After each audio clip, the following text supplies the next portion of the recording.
नमस्कार। भारत के राजस्थान राज्य में कहने को तो कई स्थानों पर किले हैं, यानी कि फोर्ट, ऐतिहासिक दुर्ग है, किले हैं जिनका अपना इतिहास कई तरह की कहानियों से भरा हुआ है, जहां का शौर्य, त्याग, बलिदान हर किसी को रोमांचित कर देता है। लेकिन इन राजस्थान के किलों में यदि चित्तौड़गढ़ के किले की बात की जाए और उसको हम अधूरा छोड़ दें तो पूरा राजस्थान का इतिहास ही अधूरा है, क्योंकि चित्तौड़गढ़ के किले की जो गाथा है, यहाँ का जो इतिहास है, वह आज भी इतने वर्षों बाद भी लोगों को रोमांचित कर देता है। जब प्रतिदिन दूर दराज क्षेत्रों से यहाँ देश के और विदेश के पर्यटक आते हैं, चित्तौड़ दुर्ग पर स्थित ऐतिहासिक स्मारक को देखते हैं, उनके बारे में जानकारी लेते हैं, तो दांतों तले अंगुली दबाने पर मजबूर हो जाते हैं। यह वही चित्तौड़गढ़ किला है जहाँ की एक नहीं बल्कि तीन प्रमुख जौहर हुए। आप कल्पना करें कि एक जलती हुई आग में कोई कूद जाए तो कितनी अधिक पीड़ा होती होगी, लेकिन एक नहीं बल्कि कई महिलाएं इस जौहर की ज्वाला में कूद पड़ी थी, केवल इसलिए अपनी अस्तित्व की, अपनी इज्जत की रक्षा करने के लिए। यह वही ऐतिहासिक चित्तौड़गढ़ दुर्ग है जहां महाराणा पद्मिनी, मीराबाई, पन्ना धाय और न जाने महाराणा प्रताप और न जाने कितने ही वीर वीरांगनाओं का इतिहास भरा हुआ है इस चित्तौड़गढ़ दुर्ग पर।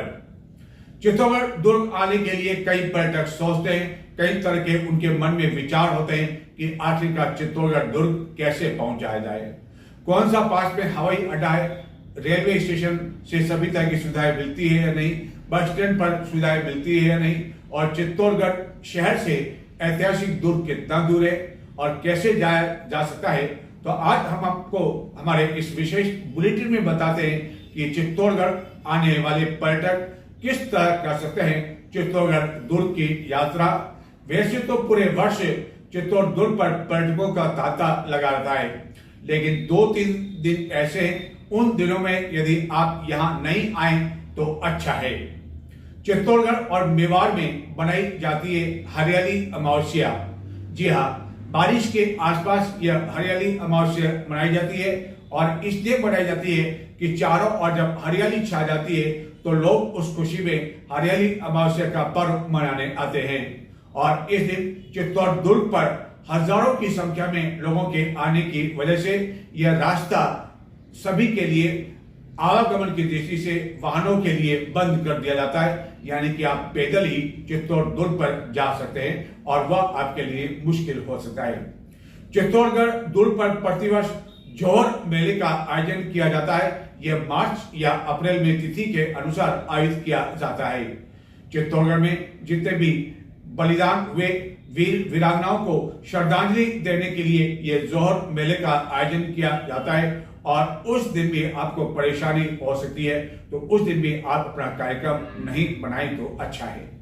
नवरात्रि के दिनों में जो शारदीय नवरात्रि होती है, उन नवरात्रि में 9 दिनों पर किले पर काफी अधिक भीड़ रहती है और कई बार यातायात जाम भी हो जाता है, वह भी हम आपको बताएंगे। तो अच्छा हो कि यदि आप भ्रमण की दृष्टि से आ रहे हैं तो नवरात्रि के दिनों में ना आए तो ज्यादा अच्छा है, बाकी आप कभी भी आ सकते हैं। तो आज हम आपको बताते हैं कि चित्तौड़ दुर्ग की कैसे करें सैर। चित्तौड़गढ़ में यदि आवागमन की बात करें तो यह है चित्तौड़गढ़ का रोडवेज बस स्टैंड। यहाँ से कई प्रमुख स्थानों के लिए बसों का आगमन होता है, चाहे वह अजमेर हो, जयपुर हो, रतलाम हो, इंदौर हो, दिल्ली हो, हरिद्वार हो। लेकिन यहाँ से कई ट्रेनें भी उपलब्ध है, जबकि यदि हम निकटवर्ती हवाई अड्डे की बात करें तो वह चित्तौड़गढ़ में कोई हवाई अड्डा नहीं है, बल्कि उदयपुर से कुछ दूरी पर स्थित है डबोक हवाई अड्डा, जो कि चित्तौड़गढ़ से लगभग 90 किलोमीटर की दूरी पर स्थित है हवाई अड्डा डबोक एयरपोर्ट।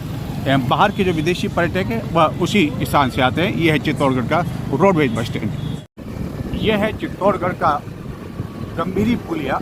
जी हाँ, ये कोई पुलिया बनी है, ये जो आप सड़क देख रहे हैं, इस सड़क की मरम्मत तो समय समय पर होती रहती है, लेकिन ये जो पुलिया बनी है चित्तौड़गढ़ में, यदि आप दुर्ग पर जाएंगे, किले पर जाएंगे, तो आपके लिए यह एक मार्ग है, जबकि एक दूसरा और मार्ग है। तो ये गंभीरी पुलिया कोई आज से या 100 साल 200 साल पुरानी नहीं है, बल्कि कई वर्षों पुरानी ये बनाई गई है और आज भी उसी मजबूती के साथ टिकी हुई है, जिससे कहा जा सकता है कि वर्षों पुराने पहले के समय किस तरह की निर्माण सामग्री का उपयोग होता होगा, जिसके कारण आज भी ये पुलिया टिकी हुई है और किसी तरह कोई नुकसान अब तक इसे नहीं हुआ है। चित्तौड़ दुर्ग जाने का मार्ग, जब आप यहाँ से आएंगे तो आपको जो है राइट साइड में घूमना होगा और इस राइट साइड में घूमकर ये चित्तौड़ दुर्ग मार्ग जाने का रास्ता है। चाहे आप किसी भी स्थान से आएँ, किसी भी शहर से आएँ, आपको इसी स्थान से जो है चित्तौड़ दुर्ग के लिए जाना पड़ेगा। और आगे हम बताएंगे कि किस तरह आप पहुँच सकते हैं चित्तौड़ दुर्ग। यह चित्तौड़गढ़ जाने का, दुर्ग जाने का एकमात्र रास्ता है। आपकी जानकारी के लिए, आप जब कभी चित्तौड़गढ़ दुर्ग आएँ तो आने और जाने का रास्ता एक ही है। यदि हम यहाँ के खरीदारी की बात करें तो चित्तौड़गढ़ में खरीदारी की दृष्टि से ऐसा कुछ खास नहीं है जो कि अपने साथ आप यहाँ से ले जा सकें। हालांकि यहाँ की एक मिठाई है, वह आप अपने साथ ले जा सकते हैं, जो कि गुंजिया होती है, मावे की मिठाई होती है। वह शायद आपके शहर में नहीं मिलेगी। हालांकि मावे की मिठाई तो कई तरह आपके शहर में मिल जाएगी, लेकिन गुंजिया की जो मिठाई है वह चित्तौड़गढ़ दुर्ग पर कई दुकानें हैं और शहर में भी अन्य कई दुकानें। वहाँ से आप 400 रुपये किलो यह गुंजिया की मिठाई होती है और आप उसको ले सकते हैं। ये विशेष रूप से सांचे में बनाई जाती है। और यह जो मार्ग है हम आपको ले जा रहे हैं, चित्तौड़ दुर्ग का ये मार्ग है। और यदि हम आने की बात करें तो आपकी जानकारी के लिए पूरे वर्ष चित्तौड़गढ़ दुर्ग खुला रहता है, लेकिन यह ध्यान रखें, खास तौर पर 2 दिन हम आपको बताएं कि चित्तौड़गढ़ और मेवाड़ की बात करें तो यहाँ हरियाली अमावस्या का पर्व मनाया जाता है। यानी कि चारों ओर जब हरियाली छाई जाती है तब ये पर्व मनाया जाता है। तो हरियाली अमावस्या का जो पर्व मनाया जाता है उस दिन आप चित्तौड़गढ़ का प्रोग्राम नहीं बनाएं। वह प्रति वर्ष जो अलग अलग दिन आता है, लेकिन अमूमन जो है यह जुलाई और अगस्त महीने में आता है। तो उस समय आप चित्तौड़गढ़ का कार्यक्रम नहीं बनाएं, क्योंकि उस दिन हजारों की संख्या में भीड़ किले पर जाती है और किसी तरह का कोई व्हीकल की अनुमति नहीं होती है। इस कारण आपको यहाँ आने के बाद बैरंग लौटने के लिए मजबूर होना पड़ता है या आपको पैदल ही जाना पड़ता है। एक कार्यक्रम और होता है, वह होता है जौहर मेला। जी हाँ, जौहर मेले के दिन भी यहाँ हजारों की संख्या में लोग आते हैं। उस दिन भी किले पर जो है काफ़ी भीड़ होती है, इसलिए आप उस दिन भी कम से कम चित्तौड़गढ़ आने का प्रोग्राम कम से कम नहीं बनाएं। और यदि हम मौसम की बात करें तो किसी भी मौसम में आप अपना प्रोग्राम बना सकते हैं, चाहे सर्दी हो, गर्मी हो, बारिश हो, क्योंकि चित्तौड़गढ़ में ऐसी कोई तेज़ गर्मी भी नहीं होती है 48-50 डिग्री की उस दिन आपको यहाँ परेशानियों का सामना करना पड़े। 45-46 डिग्री जब अधिकतम तापमान होता है उस टाइम होती है और बारिश भी यहाँ होती है, लेकिन इतनी तेज़ बारिश भी नहीं कि आपको दिन भर यहाँ आने के बाद होटल में कैद रहना पड़े। और सर्दी की बात करें तो इतनी तेज़ कड़ाके की सर्दी भी नहीं होती है कि आपको यहाँ आने के बाद परेशानी का सामना करना पड़े। दुर्ग की हम बात करें तो दुर्ग जाने के लिए जो ये रास्ता हम आपको दिखा रहे हैं, इस तरह के 7 कुल दरवाजे आते हैं। वह 7 दरवाजे आपको पार करने पड़ते हैं। और यदि आप अपने साधन से नहीं आ रहे हैं और किसी बस से, ट्रेन से आ रहे हैं, तो चित्तौड़गढ़ जाने के लिए आपको यहाँ एक विशेष तरह का ऑटो रिक्शा उपलब्ध होता है।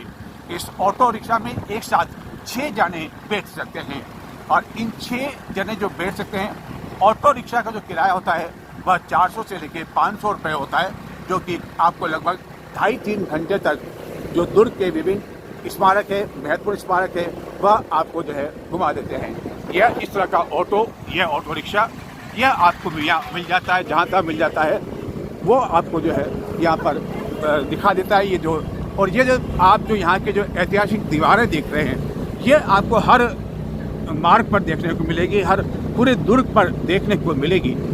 इसका कारण हम आपको बता दें कि जब राजा महाराजाओं के समय जब लड़ाई हुआ करती थी तो इन्होंने अपनी सुरक्षा के लिए ये दीवार यहाँ खड़ी करवा रखी थी और आज भी ये मजबूती के साथ ये दीवार खड़ी हुई है।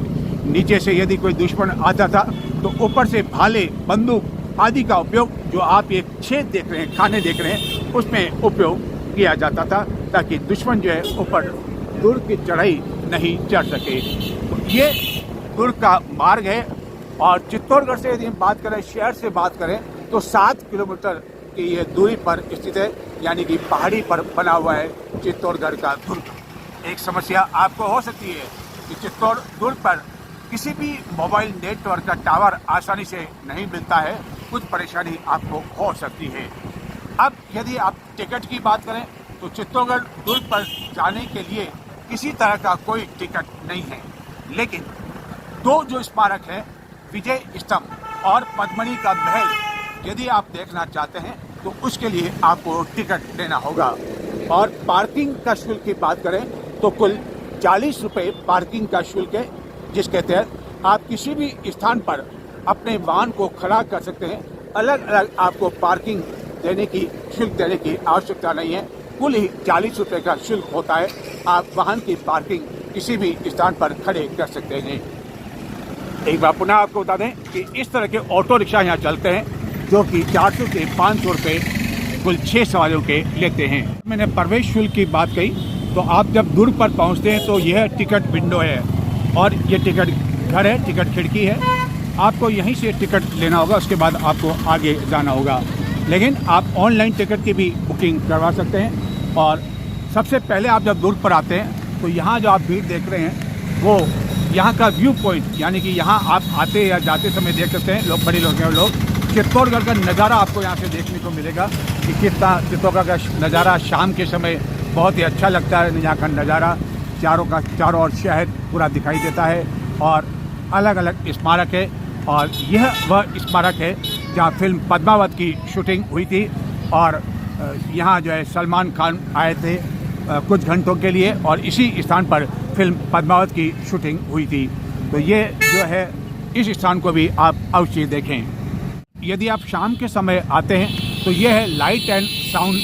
तो यहाँ पूरा चित्तौड़गढ़ के इतिहास के बारे में जानकारी बताई जाती है, लेकिन ये जो शो है ये शाम के समय अंधेरा जब होता है वह शुरू होता है। यहाँ एक खुला प्रांगण है, उस प्रांगण में बैठने के लिए बाकायदा सीढ़ियाँ हैं, उसमें आप आकर बैठ सकते हैं। लगभग पौन घंटे का वह कार्यक्रम होता है, वह देख सकते हैं। लेकिन शाम के समय ही यह प्रोग्राम देखा जा सकता है, यानी कि लाइट एंड साउंड, कि किस तरह चित्तौड़गढ़ पर जीत हुई, किस तरह का यहाँ का युद्ध लड़ा, वह आप जब यहाँ देखते हैं तो आप स्वयं ही जो है काफ़ी अधिक रोमांचित हो जाएंगे।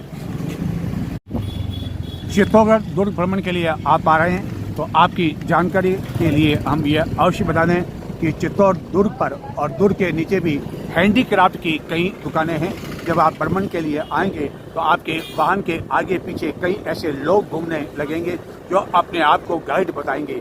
लेकिन यदि वह गाइड हैं तो आप उनसे उनका कार्ड मांगें, क्योंकि बहुत से जो है अनाधिकृत रूप से जो है यहाँ लोग घूमते हैं, अपने आप को गाइड बताते हैं और हैंडीक्राफ्ट की दुकान पर ले जाते हैं जहाँ उनका कमीशन फिक्स होता है।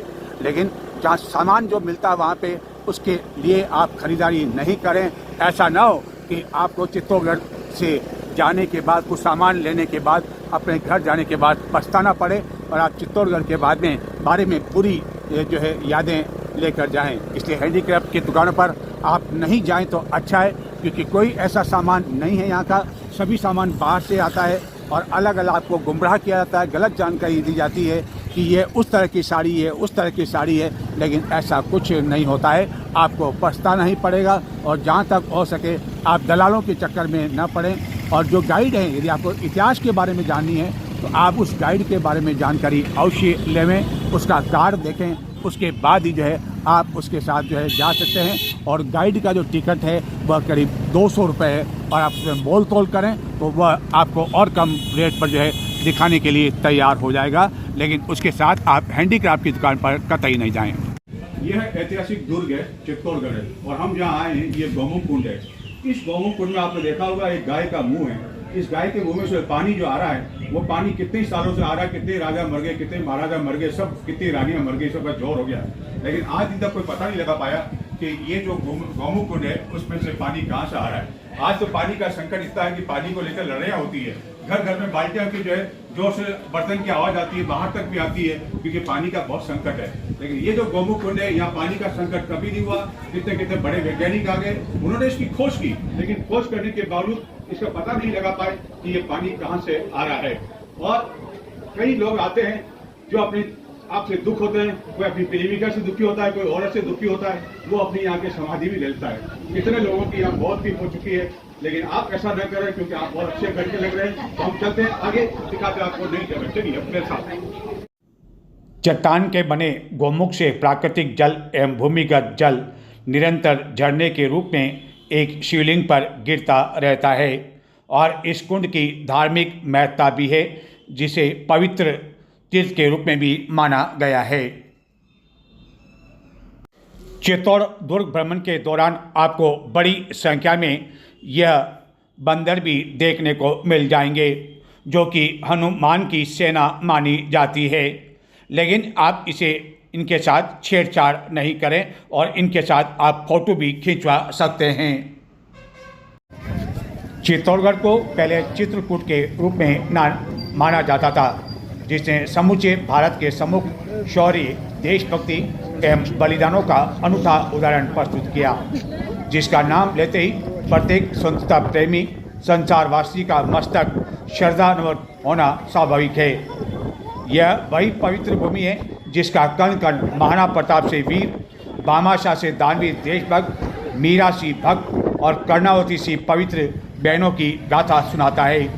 और इसी स्थान पर है यह व्यू पॉइंट, जहाँ से कई पर्यटक शहर का नज़ारा देखते हैं और अपने मोबाइल में इसे कैद कर यहाँ से लौटते हैं। यानी कि कुल मिलाकर चित्तौड़गढ़ के बारे में बात की जाए, मेवाड़ के गौरवमय इस इतिहास की बात की जाए, तो यह एक स्वर्णिम पृष्ठ है जिसे हर कोई देखना चाहता है। और कई बार शाम के समय यहाँ का नज़ारा जो है वह देखते ही बन पाता है। चित्तौड़ दुर्ग पर इस स्थान को देखे बिना आपकी चित्तौड़ दुर्ग की यात्रा अधूरी मानी जाएगी। यह है प्रसिद्ध कालिका माता का मंदिर, जहां नवरात्रि के दिन 9 दिनों तक मेला लगता है। आपके मन में उठता होगा कि आखिरकार चित्तौड़ दुर्ग को देखने के लिए कितना समय चाहिए। चित्तौड़ दुर्ग पर छोटे बड़े यदि हम स्मारकों की बात करें, प्राचीन स्मारकों की बात करें, तो लगभग 500 स्मारक है। उसको देखने के लिए आप अगर यदि एक एक स्मारक देखेंगे तो उसके लिए आपको 2 दिन का समय चाहिएगा। लेकिन यदि खास का जो स्मारक है, यदि हम उनकी बात करें तो उसको पूरा देखने के लिए 3 घंटे का समय पर्याप्त है। यानी कि 3 घंटे में आप चित्तौड़ दुर्ग का भ्रमण कर सकते हैं। और उसके बाद आप चाहे उदयपुर जा सकते हैं, नाथद्वारा जा सकते हैं। और चित्तौड़गढ़ यदि आप आते हैं तो चित्तौड़गढ़ जिले में स्थित चित्तौड़गढ़ से लगभग 45 किलोमीटर दूर पर सांवलिया जी का मंदिर, जी हाँ, इस मंदिर को आप अवश्य देखें। इस मंदिर की ख्याति अब दूर दूर तक फैलने लगी है। आप अंदाज़ा इसी बात से लगा सकते हैं कि इस मंदिर का जो प्रति महीने भंडारा खोला जाता है, उस भंडारे में से लगभग 18-19 करोड़ रुपए की राशि निकलती है। यह है इस मंदिर की ख्याति। और यह मंदिर दोपहर 12 से लेकर 2:30 बजे तक बंद रहता है। तो आप जब भी प्रोग्राम बनाएं सांवलिया जी का, और आप उदयपुर से यदि आ रहे हैं तो उदयपुर से आते या जाते समय भी सांवलिया जी के दर्शन कर सकते हैं, क्योंकि वह चित्तौड़गढ़ और उदयपुर के मध्य ही पड़ता है। अब यदि चित्तौड़गढ़ आने के बाद आपके मन में ये सवाल भी आएगा कि आखिरकार यहाँ खाने पीने के लिए कौन सी होटलें हैं। तो चित्तौड़गढ़ में आने के बाद यदि आप खाना खाना चाहते हैं, नाश्ता करना चाहते हैं, तो चित्तौड़गढ़ में रोडवेज बस स्टैंड के पास और रेलवे स्टेशन क्षेत्र में कई होटलें हैं, ढाबे हैं। और खाने की यदि बात करें तो आसानी से आपको जो है यहाँ खाना सस्ता मिल जाता है। और ऐसी होटल भी रेलवे स्टेशन क्षेत्र में हैं जहाँ आपको भरपूर डाइट मिल जाती है और उसमें 3-4 तरह की सब्जियाँ होती है, चपाती भी होती है और शुद्ध शाकाहारी होटल भी यहाँ पर है। और यदि आप नॉनवेज के शौकीन हैं तो नॉनवेज भी आपको यहाँ चित्तौड़गढ़ में आसानी से मिल जाता है। किसी तरह की रोक टोक यहाँ नहीं है। और ठहरने की यदि दृष्टि से बात करें, यदि आप रात्रि विश्राम यहाँ करना चाहते हैं तो यहाँ चित्तौड़गढ़ में कोई भी 5 स्टार होटल नहीं है। हालांकि 3 स्टार होटल है। और अन्य होटलों की यदि बात करें तो किसी तरह जो है वहाँ पर कोई रेट जो है कहने को तो फिक्स है, लेकिन वहाँ आप बार्गेनिंग कर सकते हैं और आराम से आपको 300 से लेकर 1000 रुपये में कमरा एक रात का मिल सकता है। और रेलवे स्टेशन क्षेत्र में ही कई तरह की धर्मशालाएं हैं जहाँ की एसी कमरे भी हैं। तो रहने की दृष्टि से चित्तौड़गढ़ में कोई मुश्किल नहीं है और आसानी से कमरे मिल जाते हैं। आप यदि एडवांस बुकिंग नहीं भी कराते हैं तो भी आपको मिल जाते हैं। सरकारी भवन भी यहाँ है, आरटीडीसी यानी कि यहाँ का जो सरकारी भवन है आरटीडीसी भी है, राजस्थान पर्यटन विकास निगम का। वहाँ काफ़ी अच्छी सुविधा है और काफ़ी अच्छे कमरे भी हैं।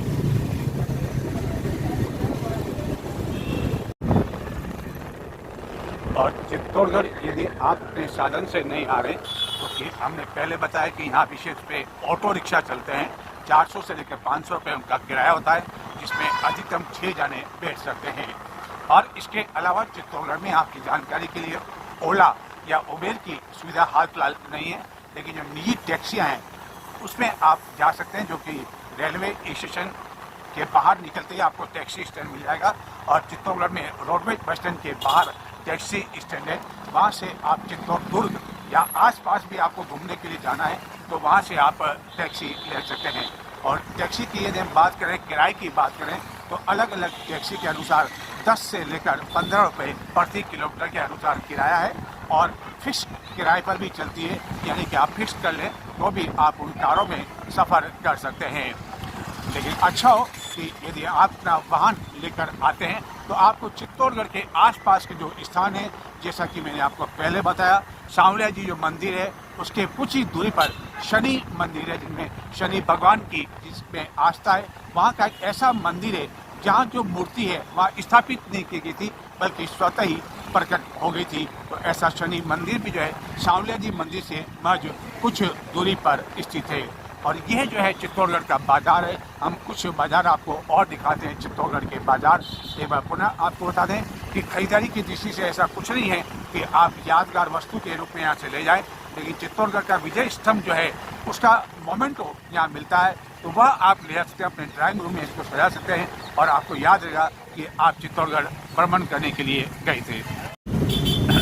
यह चित्तौड़गढ़ का मुख्य बाजार है। चित्तौड़गढ़ दो में बंटा हुआ है, यानी कि शहरी क्षेत्र अलग है और उपनगरीय क्षेत्र अलग है। यानी कि काफ़ी समय पहले जो बसा यह वह शहर है और बाद में चित्तौड़गढ़ का विस्तार होता गया और अलग अलग कॉलोनियाँ बनती गई, उपनगरीय क्षेत्र अलग अलग बनते गए। लेकिन यह चित्तौड़गढ़ का शहरी क्षेत्र है। यदि खरीदारी की दृष्टि से बात करें तो चित्तौड़गढ़ के अधिकांश लोगों को शहर में आना पड़ता है खरीदारी करने के लिए, क्योंकि यहाँ पर काफ़ी कुछ सामान शहर में ही मिल जाता है। यह चित्तौड़गढ़ का नेहरू बाजार, जहाँ कपड़े की दुकानें भी है और अन्य कई दुकानें भी है। और जो गुंजिया हमने कहा, वह इस गुंजिया भी आपको इसी चित्तौड़गढ़ में ही सामने दुकान देख रहे हैं, यहाँ आपको मिल जाएगी।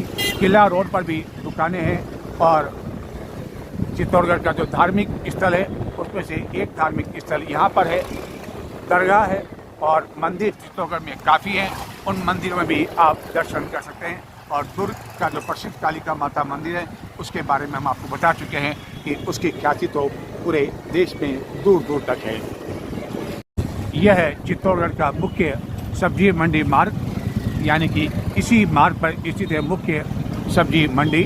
चित्तौड़गढ़ के जो लोग हैं, स्थानीय जो लोग हैं, वह इसी स्थान पर आकर, इसी मार्ग पर आकर सब्जियों की खरीदारी करते हैं। हालांकि अलग अलग क्षेत्रों में अलग अलग मंडियां बनी हुई है, लेकिन जो शहर के लोग हैं वह यहाँ आते हैं और इस सब्जी मंडी पर काफ़ी सस्ता सामान, यदि कपड़ों की बात करें, वह भी मिल जाता है और फल भी मिल जाते हैं। यानी कि हर कुछ चित्तौड़गढ़ में मिल जाता है, किसी तरह की कोई यहाँ दिक्कत नहीं है। और किसी भी मौसम में आप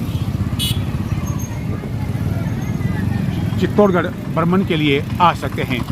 यदि चित्तौड़गढ़ आने में आपको और कोई जानकारी चाहिए या और कोई सवाल जवाब हो तो हम लेते हैं एक छोटा सा ब्रेक, और ब्रेक में जो आपको नंबर मिलेगा उस नंबर पर आप संपर्क करके चित्तौड़गढ़ के बारे में और अधिक जानकारी ले सकते हैं। और यहाँ आने पर आप राजस्थानी जो व्यंजन है दाल बाटी चूरमा, उसका भी आनंद आप जरूर ले सकते हैं। यानी कि दाल बाटी चूरमा खाओ और प्रभु के गुण गाओ।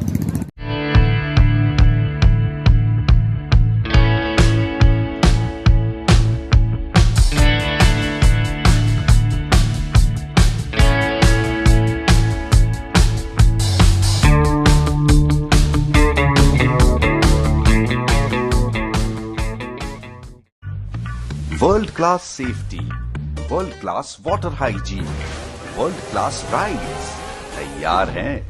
हमें बस आपका इंतजार है। शंकुज वाटर पार्क एंड रिसोर्ट।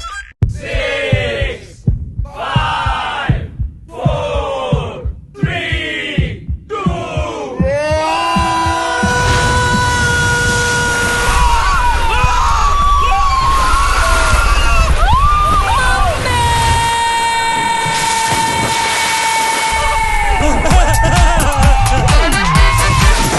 घर जब मस्ती में भीग जाए, हर दिल खुश हो जाए। शंकूज वाटर पार्क, हर दिल खुश हो जाए।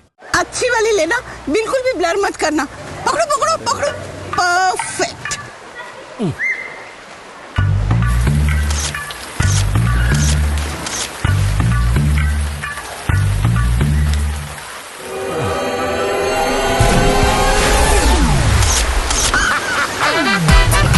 उम्र जब मस्ती में भीग जाए, हर दिल खुश हो जाए। शंकूज वाटर पार्क, हर दिल खुश हो जाए। पापा, अगर मैं फर्स्ट आया तो संडे स्टडीज बंद। और अगर मैं फर्स्ट आया तो तेरी आइसक्रीम की जिद बंद।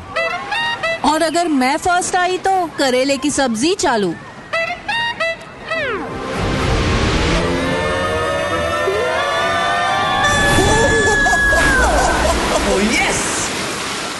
करेले की सब्जी। हार जीत जब मस्ती में भीग जाए, हर दिल खुश हो जाए। शंकूज वाटर पार्क, हर दिल खुश हो जाए।